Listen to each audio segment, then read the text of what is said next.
అందరికీ నమస్కారం. సంస్కృతి సంపద యూట్యూబ్ ఛానల్ తరపున అందరికీ స్వాగతం. శ్రీమద్ భగవద్గీత ఆధ్యాత్మిక రహస్యాలనే శీర్షికలో శ్రీ త్రినాథ్ గారు ధారావాహిక ప్రసంగం చేస్తున్నారు.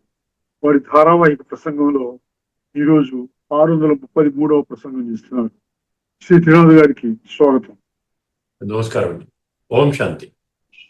శ్రీమద్ భగవద్గీత ఆధ్యాత్మిక రహస్యాలు ఈ యొక్క కార్యక్రమాన్ని వీక్షిస్తున్నటువంటి సోదర సోదరిమణులందరికీ కూడా హార్దిక స్వాగతం, సుస్వాగతం, నమస్సుమంజలి.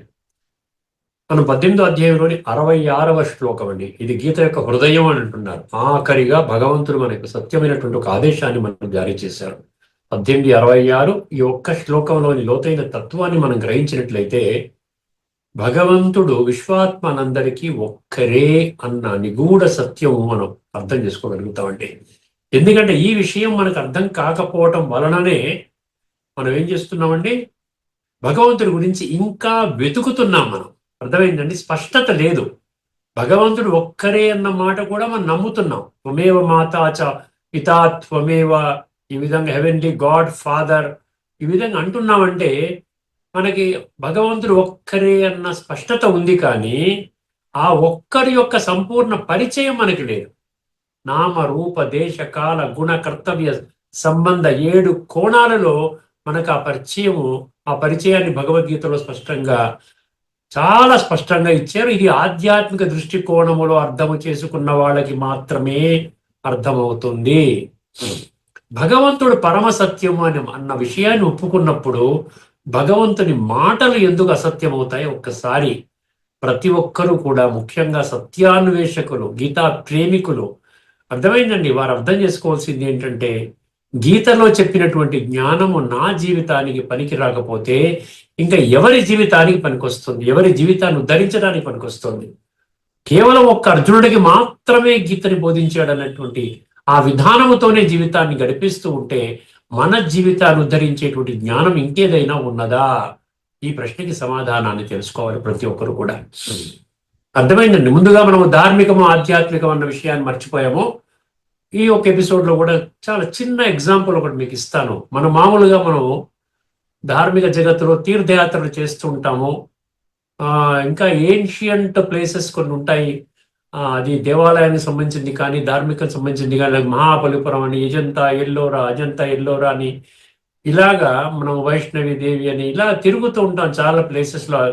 కిల్వారా టెంపుల్ అని ఒకటి ఉంది మౌంట్ ఆబూలో. అక్కడ మనకి ఎవరుంటారని అక్కడ మనకు గైడ్స్ దొరుకుతారు. అర్థమైందండి. ఒక 100 మందికి అలాగా గుమికూర్చి అందరికీ కూడా దాని యొక్క పుట్టు పూర్వోత్తరాలు తెలియచేస్తాడు, స్థల చరిత్ర తెలియచేస్తాడు. మనకు ఆసక్తిని కలిగించే విధంగా ఎన్నో మంచి విషయాలు మనకి చెప్తా ఉంటారు. గైడ్స్ లేకుండా, గైడ్స్ మనం సహాయం ప్రతి ఒక్కరు తీసుకుంటారు. ఇది ధార్మిక జగత్తులో అనండి, భౌతిక ప్రపంచంలో ఆ విధంగా ఉన్నట్లయితే ఆధ్యాత్మిక జగత్తులో భగవంతుడు మనకి గైడ్గా అర్థమైందండి, గైడ్గా ఉండి మనకి గైడెన్స్ ఇస్తూ ఉన్నారు, మనకి మంచి మార్గాన్ని చూపిస్తూ ఉన్నారు. ఆధ్యాత్మిక జగత్తులో ఎలా ప్రవేశించాలి, అసలు ఆధ్యాత్మికత అంటే ఏమిటి, ఆత్మ అంటే ఏమిటి, పరమాత్మ అంటే ఏమిటి, సృష్టి చక్రం అంటే ఏమిటి, కర్మ సిద్ధాంతం అంటే ఏమిటి, రాజయోగం అంటే ఏమిటి, సంస్కార పరివర్తన అంటే ఏమిటి, ఇవన్నీ చాలా చక్కగా మనకి చెప్తూ అరటి పండు ఒలిచినట్టుగా చక్కగా చెప్పి మన జీవితాన్ని ఉద్ధరించడం కొరకైనా ఆయన పాటుపడుతున్నారండి. సో ఆధ్యాత్మిక జగత్తులో గైడ్ ఎవరండి? సాక్షాత్తు భగవంతుడు, నిరాకారుడు, జ్యోతిస్వరూపుడు, పరమపిత పరమాత్మ, ఆయన్నే ఈశ్వరుడు అని అన్నారు గీతలో. అర్థమైందండి. సో ఆ విధంగా మనకి ఈ గైడ్ అన్న సంగతి, ఆధ్యాత్మిక జగత్తులో గైడ్ అంటూ భగవంతుడు ఈ విధంగా చేస్తున్నాడు. వర్తమానములో ఈ గైడెన్స్ కొన్ని లక్షల మంది ఈ గైడెన్స్ ద్వారా తమ యొక్క జీవితాన్ని సర్వాంగ సుందరంగా తయారు చేసుకుంటున్నారన్న విషయము ధార్మిక జగత్తులో ఉన్న వాళ్ళకి తెలియదు.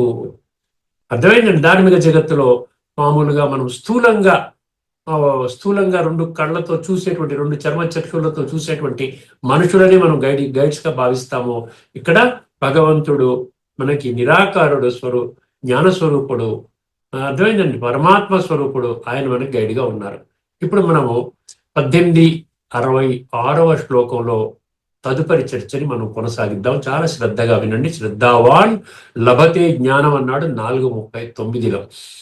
సర్వధర్మాన్ పరిత్యజ్య మామేకం శరణం వ్రజ అహం త్వా సర్వ పాపేభ్యో మోక్షయిష్యామి మా శుచః. నేను మీ సర్వ పాపాలని కడిగేస్తానంటున్నాడండి. ప్రపంచంలో ఎవరైనా అలా చెప్పారు ఇప్పటి వరకు మనకి? నిజంగా మనం పాపాలు చేస్తున్నా కూడా అది పాపాలు అని అనుకోవడం లేదు.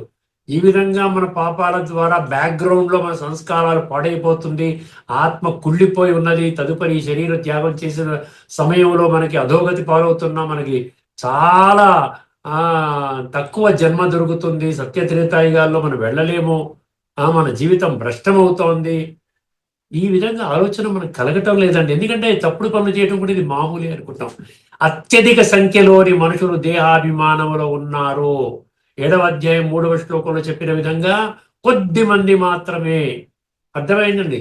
తత్వము ఆధారంగా నా యొక్క సత్యస్వరూపాన్ని, నేను చెప్పినటువంటి సత్యమైనటువంటి జ్ఞానాన్ని ఆ విధంగా అర్థం చేసుకుని ఆచరిస్తూ జీవితాన్ని ఉన్నతంగా తయారు చేసుకుంటూ రాజయోగ ప్రక్రియ ద్వారా సంస్కార పరివర్తన చేసుకున్నటువంటి వాళ్ళు మాత్రమే నేను స్థాపన చేయబడేటువంటి సత్యత్రేతాయుగాలు అంటే స్వర్గ వారసత్వం వాళ్ళకి మాత్రమే దొరుకుతుంది.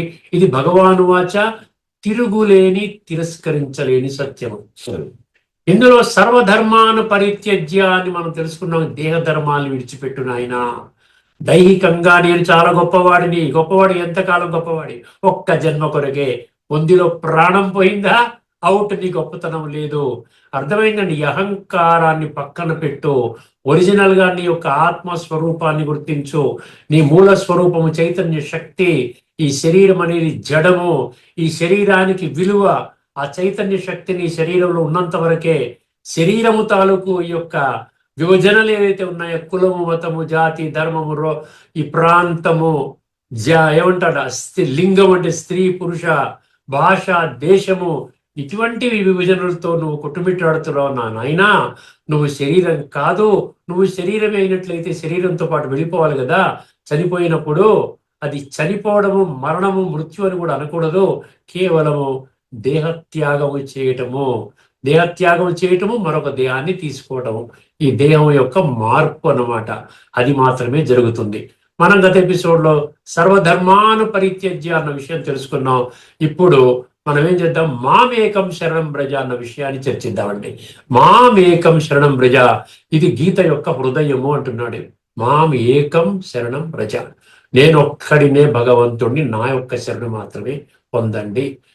ఇక్కడ ప్రతి ఒక్కరు ఒక ముఖ్యమైన విషయాన్ని గమనించాలి. ఏమిటండి?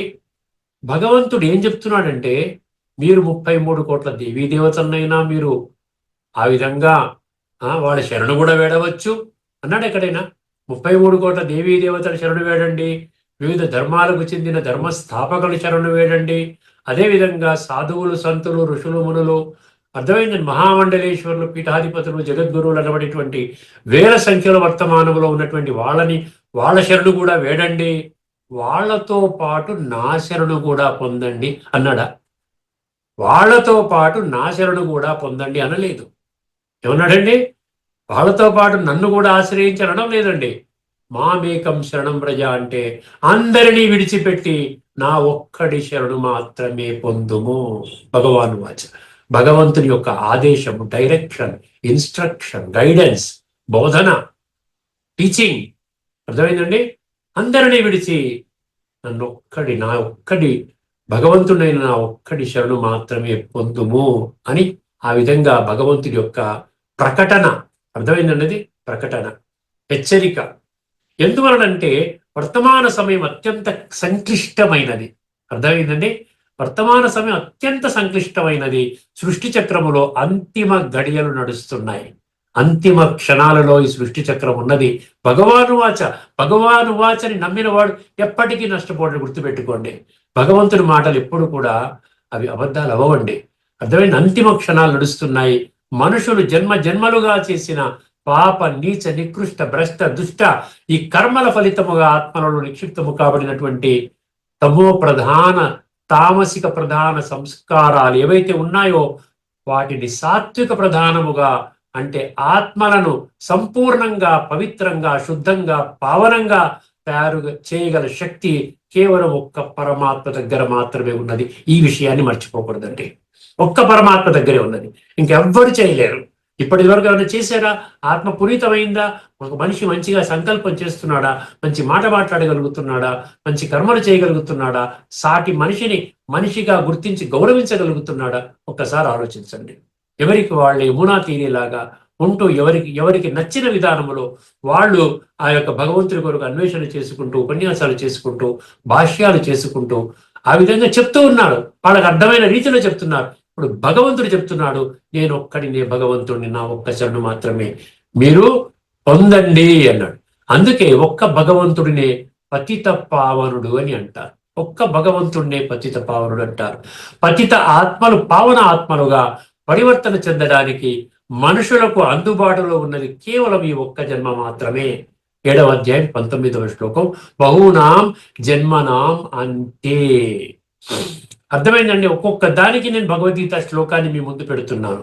పతితులను పావనముగా చేసే దివ్య కర్తవ్యాన్ని దేహధారులైన దేవీ దేవతలు, ధర్మస్థాపకులు, సాధువులు, సంతులు చేయలేరు.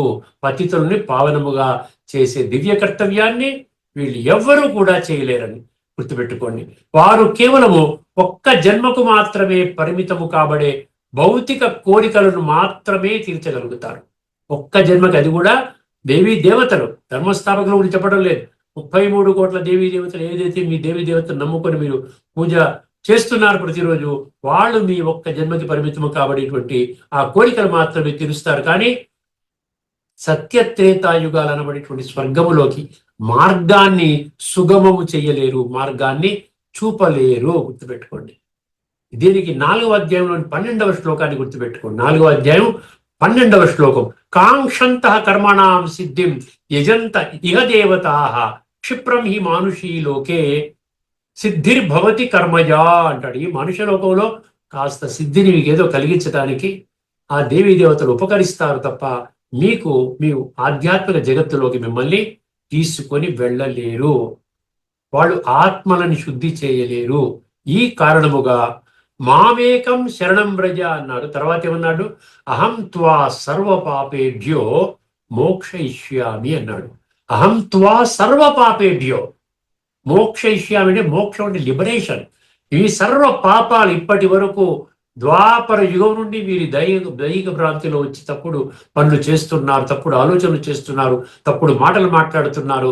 దీనివల్ల మీ యొక్క సంస్కారాలన్నీ తమో ప్రధానంగా అయిపోయింది, పెరిగిపోయి ఉన్నాయి.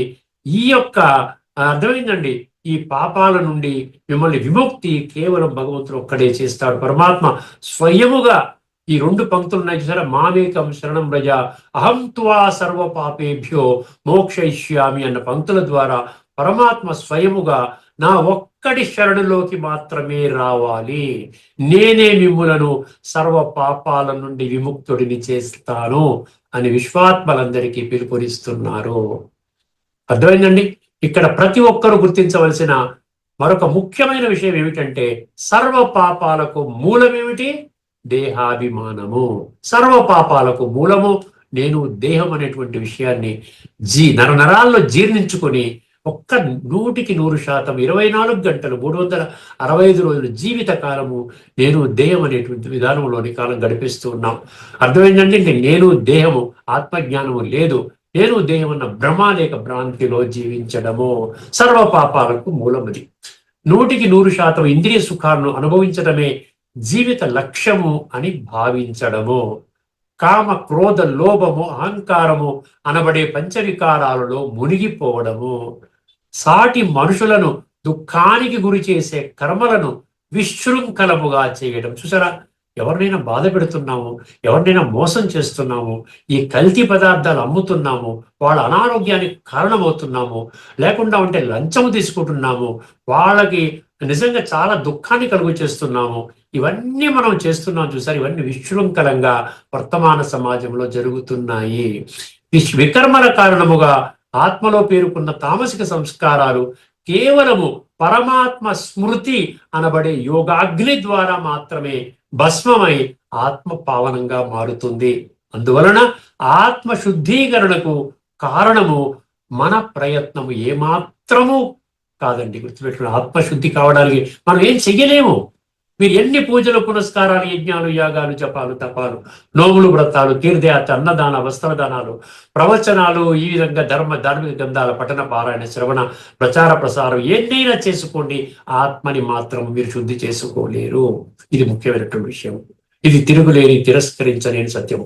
అందుకని ఏమంటున్నాడు, ఆత్మ శుద్ధీకరణకు కారణము మన ప్రయత్నం ఏమాత్రము కాదు. 100% పరమాత్మ శక్తి వలననే ఆత్మ పావనమవుతుంది. అదే రాజయోగ ప్రక్రియ. అహం త్వా సర్వ పాపేభ్యో మోక్షయిష్యామి అంటే సమస్త పాపాల నుండి నేనే మిమ్ములను విముక్తి చేస్తాను అన్న పంక్తి ఇదే నిగూఢ సత్యాన్ని నిర్ద్వంద్వముగా ప్రకటిస్తుంది. దీని కొరకు వర్తమాన సంక్లిష్ట సమయాన్ని దృష్టిలో పెట్టుకుని జీవుడు పరమాత్మపై పూర్తిగా శరణాగతి కావాలి. మాం ఏకం శరణం వ్రజ అన్నాడు చూసారా, నా పైన పూర్తిగా బలిహారం అవ్వాలి. ఇప్పుడు ఇటువంటి సమయంలో మేము చాలా బిజీగా ఉన్నామండి, మాకు తీరిక లేదండి, మేము ఇప్పుడు ఏమి చెయ్యలేమండి అని అనుకోవడం ఏంటంటే ఎవరిని వారే వాళ్ళ జీవితాన్ని పాడు చేసుకోవడం కింద అవుతుంది.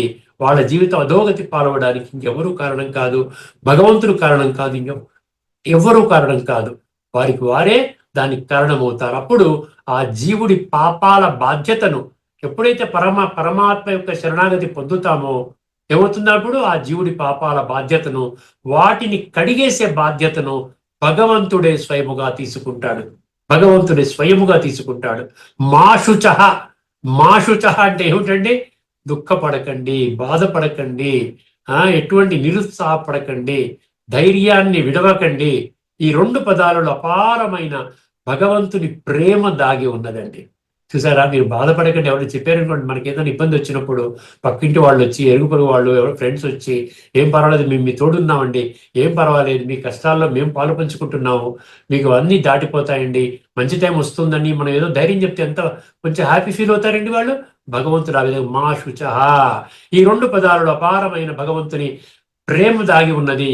మా శుచః అంటే భయపడవద్దు, నిరాశ చెందవద్దు, గత పాపాలను గుర్తుంచుకొని బాధపడవద్దు, నేను ఉన్నాను అని పరమాత్మ ఇచ్చిన అభయవాక్యము.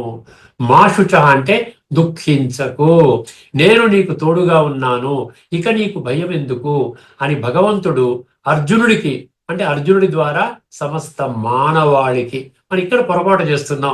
అర్జునుడు అంటే మనం ఏం చేస్తాం, మనకి సంబంధం లేదు కదా, మనం పాటించక్కర్లే అనుకుంటాం. అందుకని ఏమిచ్చాడు ఇక్కడ, సమస్త మానవాళికంతటికి ఇచ్చిన పరమ అభయ హస్తం ఇది. గీత మొదటి అధ్యాయంలో అర్జునుడికి ఏం చూపించారండి, అర్జునుడు ఏడుస్తాడు, అర్జునుడు శోకతప్తుడవుతాడు. మొదటి అధ్యాయంలో అర్జునుడు శోకముతో విలపిస్తూ రథముపై కూలబడ్డాడు. ఇది మనం మామూలుగా మన మొదటి అధ్యాయంలో వెళితే అక్కడ ఆ సీన్ కనబడుతుంది. ఈ చివరి శ్లోకాలలో భగవంతుడు ఆ శోకాన్ని పూర్తిగా తుడిచివేస్తూ మా శుచః అని ముగించాడు. నువ్వు బాధపడవద్దు, నేనున్నాను అని. భగవంతుడి మీద మనం శరణాగతి అవ్వాలి కదా, అయినప్పుడు ఆ శోకాన్ని మనకి తొలగిస్తాడు. అవ్వకుండా మా శోకాన్ని తొలగించు అన్న విధానంలో ప్రపంచంలో నడుస్తూ ఉన్నారు. ఈ శ్లోకంలో 6 మహాసత్యాలు ఉన్నాయండి. 6 సత్యాలు ఉన్నాయి. 6 సత్యాలు చెప్తుంది, జాగ్రత్త వినండి. మొదటి సత్యము, ఆత్మ స్వయముగా సంపూర్ణము కాదు, పరమాత్మ సహాయం అవసరము. ఆత్మ ఒరిజినల్ స్టేట్ లోకి రావాలి అంటే పరమాత్మ సహాయం అవసరం. ఆధ్యాత్మికత అంటే ఆత్మ యొక్క ఆది స్థితి అంటే సాత్విక ప్రధాన స్థితి. అటువంటి స్థితిలో మనం రావాలి అంటే పరమాత్మ సహాయము ఖచ్చితంగా ప్రతి ఒక్కరికి అవసరం ఉంటుంది. నంబర్ 1. రెండవ సత్యం ఏంటి, అన్ని ఇతర ఆశ్రయాల కంటే పరమాత్మ ఆశ్రయము శ్రేష్టమైనది. అన్ని ఆశ్రమాలు మీరు ఎన్ని చూశారు, ఆశ్రమం కాదు, ఆశ్రయాలంటే నేను దేవీ దేవతల్ని ఆశ్రయించాను, గురువులను ఆశ్రయించాను, సాధువులు సంతులు ఋషులు మునులను ఆశ్రయించాను, ధర్మస్థాపకుల్ని నా ధర్మస్థాపకుడు వారినే భగవంతుడిగా అనుకుని ఆశ్రయించాను, లేకుండా పలానా వివిధ ప్రక్రియ కుంభమేళ అక్కడ అందులో గంగా స్నానం చేస్తే పాపాలు పోతాయని అనుకున్నాను. ఆ విధంగా ఎన్నో రకరకాల ఆశ్రయాలని ఇప్పటి వరకు తీసుకున్నాను. కానీ నిజంగా మీరు ఆ చైతన్యవంతులు అయ్యారా?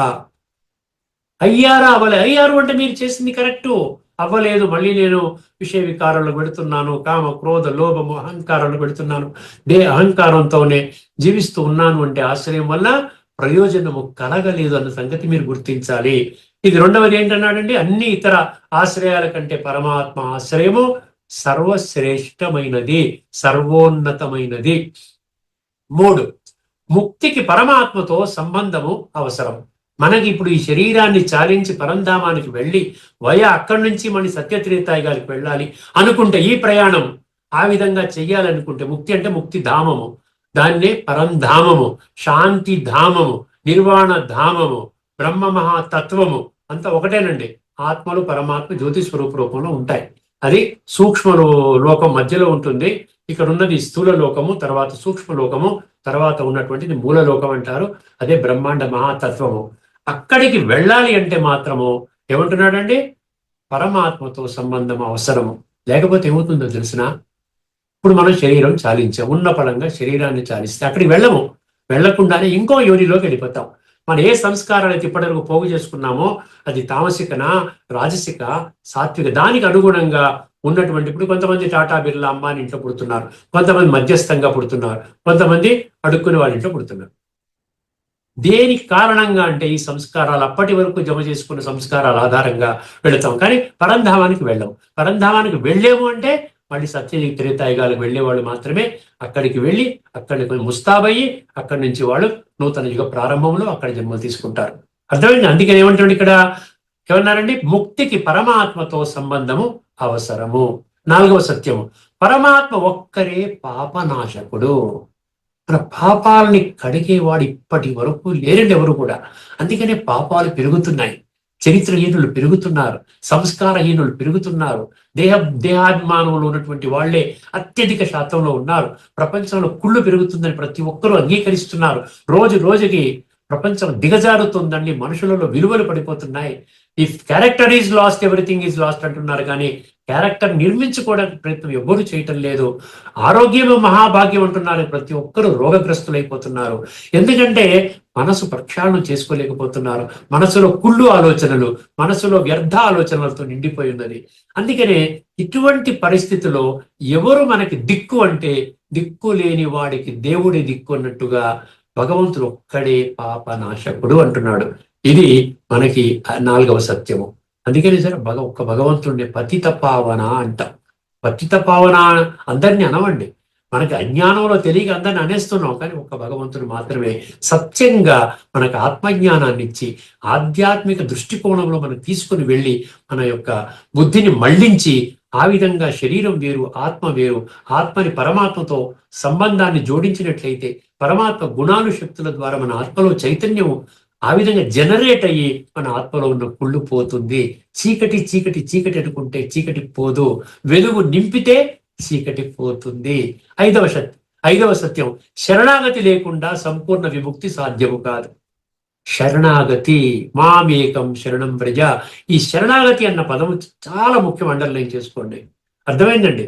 శరణు పొందాలి అంటే ఏం చేయాలి చెప్పండి. ముందు ఎవరి మీద శరణు పొందాలో వారి యొక్క సత్యమైన, సంపూర్ణమైన, ఖచ్చితమైన పరిచయం మనకు ఉండాలి. నామ రూప దేశ కాల గుణ కర్తవ్య సంబంధ, ఈ 7 దివ్య కోణాలలో, 7 డైమెన్షన్స్ లో మనం అర్థం చేసుకుంటే ఆ స్పష్టత, ఏ విధంగా తల్లి తండ్రి బిడ్డలు వారి యొక్క ఆ బిడ్డల పట్ల ఎంత సంబంధం ఉందో ఎప్పుడు పలికినా ఫలానా పిల్లవాడు నా కొడుకు, ఫలానా అమ్మాయి నా కూతురు, ఆ విధంగా డాడీ మమ్మీ అని వీళ్ళంటారు, పిల్లవాడిని పేరు పెట్టి వాళ్ళు పిలుస్తారు. అదే రీతిలో సంబంధం మనకి ఆత్మ పరమాత్మతో అర్థం కావాలంటే ఆధ్యాత్మిక దృష్టికోణము, ఆధ్యాత్మిక జ్ఞానాన్ని ఇచ్చేది కేవలం ఒక్క భగవంతుడు మాత్రమే. అర్థమైంది? అది కూడా ఇప్పుడు వర్తమాన సమయంలో ఇప్పుడు భగవంతుడు ఆ కర్తవ్యాన్ని నిర్వహిస్తూ ఉన్నారు. శరణాగతి లేకుండా సంపూర్ణ విముక్తి సాధ్యము కాదు. తర్వాత ఆఖరిది, పరమాత్మ చివరి సందేశం ఏంటంటే, భయపడకండి, ఏడవకండి, దుఃఖపడకండి, నన్ను నమ్మండి, మీ కష్టాలన్నీ తొలగించడానికే నేను వచ్చాను. మా శుచ అన్నాడు, చూసారా? అభయ హస్తం ఇచ్చేసాడు. అభయ అంటే ఏమిటంటే, అసలు మామూలు అభయహస్తం అంటారు చూసారా? అభయం అంటే భయము లేనటువంటి, నిశ్చింతగా ఉండు నాయన, ప్రపంచంలో ఎవ్వరూ పొందలేనటువంటి స్థితిలోకి, స్థాయిలోకి నిన్ను తీసుకుని వెళతాను, హాయిగా ఉండు, బ్రహ్మాండంగా ఉండు, నీ యొక్క జీవితాన్ని సర్వాంగ సుందరంగా తీర్చిదిద్దుతాను భగవంతుడు. అభయము 16వ అధ్యాయంలో 26 దివ్య గుణాలు ఉన్నాయి. మొదటి 3 శ్లోకాల్లో అందులో మొదటి దివ్య గుణం ఏంటంటే అభయం. అభయం సత్వ సంశుద్ధి అంటాడు సరే, అది అభయం. అంటే ఫియర్లెస్నెస్ అనమాట. ఫియర్లెస్ ఎప్పుడు భయం ఎప్పుడు పోతుంది చెప్పండి? హయ్యెస్ట్ ప్రాప్తి పొందినప్పుడే మనకి భయం పోతుంది. పరమాత్మ ప్రాప్తి, పరమాత్మ యొక్క స్వర్గ వారసత్వం ప్రాప్తి కంటే గొప్ప ప్రాప్తి ఇంకేదైనా ఉంటుందా చెప్పండి? ఉండదు కదా. అదనమాట. ఇప్పుడు ఇంకొకటి విషయం కూడా తీసుకొస్తాను, ఇంకొక 6 విషయాలు కూడా తీసుకొచ్చి ఈ యొక్క ఎపిసోడ్ మనం సంపన్నం చేసుకుందామండి.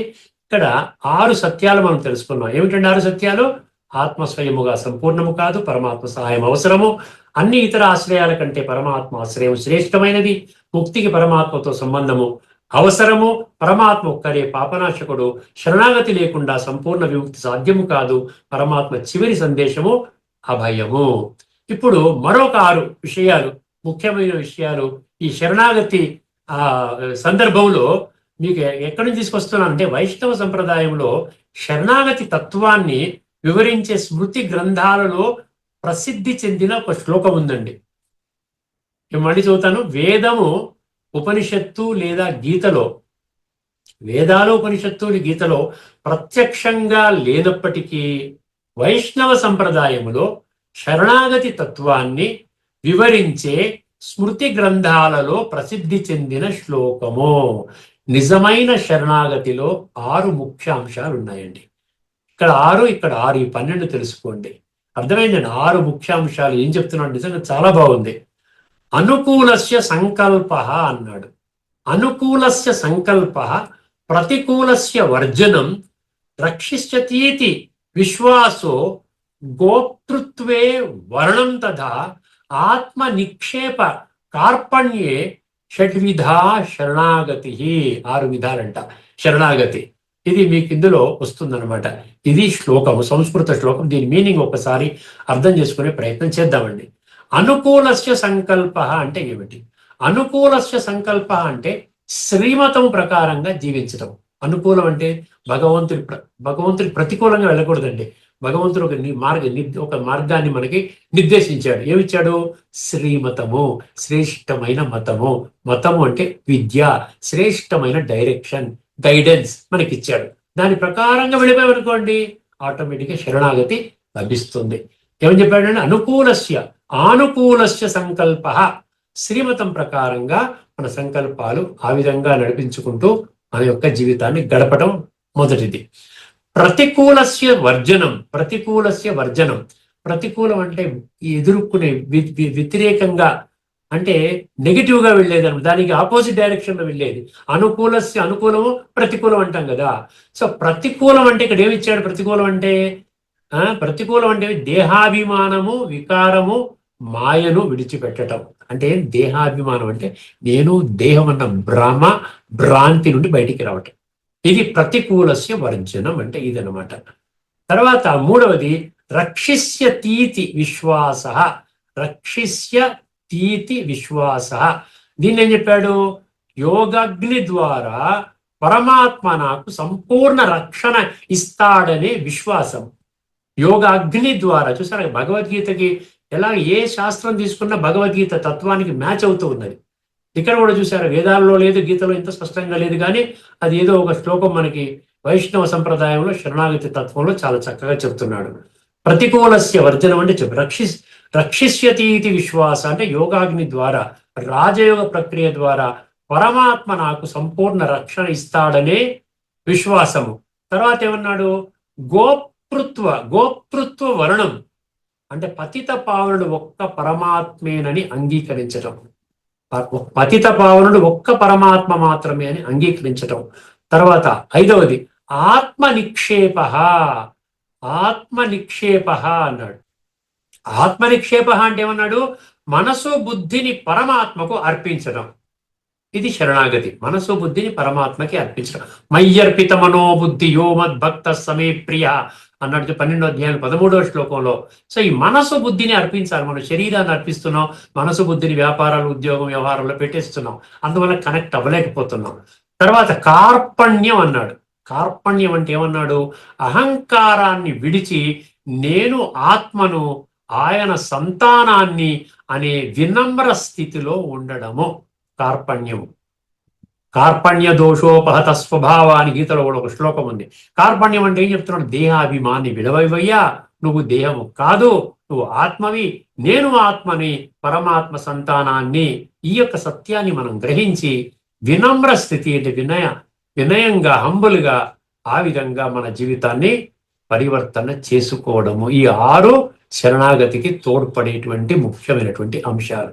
మనం ఇక్కడితో ఈ చర్చను ముగిద్దామండి. తదుపరి ఎపిసోడ్ లో మనము గీత సమర్థించే శ్లోకాలు ఉన్నాయి కొన్ని, అదేవిధంగా ఉపనిషత్తులు సమర్థించేటువంటి, మద్దతు ఇచ్చేటువంటి మంత్రాలు కొన్ని ఉన్నాయి. ఈ 2 కూడా తెలుసుకున్నాం అనుకోండి, ఈ శ్లోకము పరిపూర్ణంగా మనకి అర్థమవుతుంది. ఓకేనండి, అంతవరకు సెలవు. అందరికీ నమస్కారం. లోకా సమస్త సుఖినో భవంతు. ఓం శాంతి.